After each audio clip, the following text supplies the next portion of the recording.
Around 3:30 this afternoon, we did get a report that the Charleston County Sheriff's Office helicopter went down in the airfield near Charleston International Airport.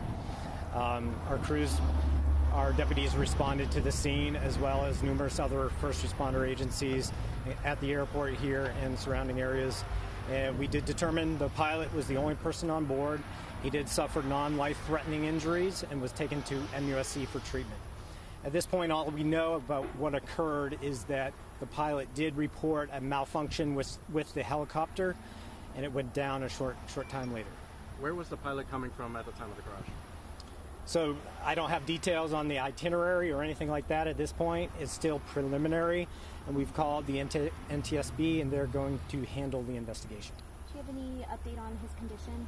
At this point, his injuries are non-life-threatening, fortunately. Do you know exactly what the malfunction was? No, at this point, he did report a malfunction to the helicopter, and it went down a short period of time after that. But that's all we know at this point. We'll get into more of that later as we know more and gather more details. So we don't know exactly how many minutes before this happened? I don't have an exact timeline at this point. Again, it's very preliminary at this point. So once we gather those details, we'll get them out to you. Was this an instance where the sheriff's office was responding to something, or was this just kind of like a practice flight? Again, I don't have all the details of what was going on at the point, but we do know that he did report the malfunction and went down a short period of time after that. Fortunately, he's going to be okay. Yep. Did he jump out of the plane?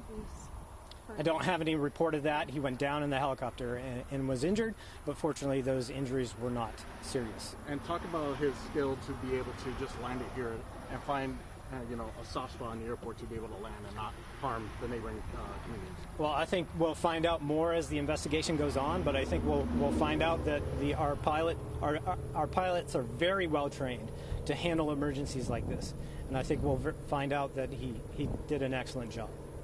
Anything else? No, that's it. So you're confirming the pilot's a man? The pilot is a man. We're not releasing his name at this point. He's been with the Sheriff's Office since 2006. He is our chief pilot. Thank you. Thank you. We're actually going to take you live. If that's okay. That's okay. Are y'all?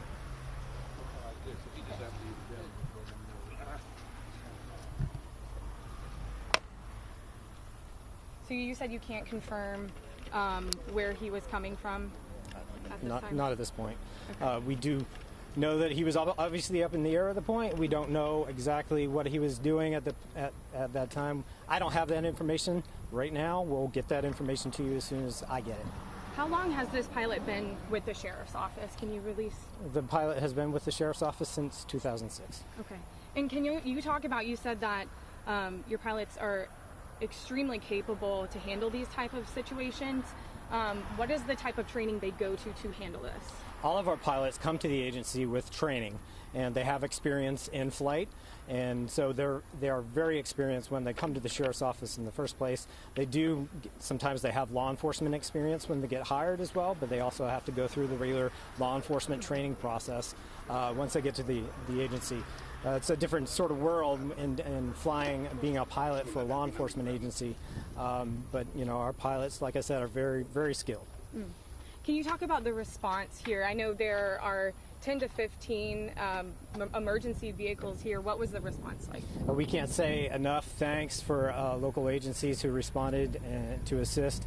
Everybody was a class act in helping our deputy at the scene and getting him to the hospital in a timely manner. Yeah, absolutely. Anything else?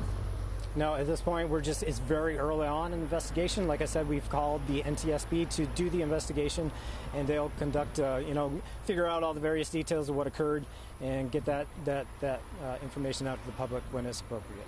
One more question. Do you know how long it took to respond to him? I know the crash happened around 3:30. How long did it take for crews to get here? I don't have the exact timeline. We'll figure that all out, as we conduct the investigation, but the response was very quick. I can tell you that. Awesome. Thank you, Andrew. Yeah.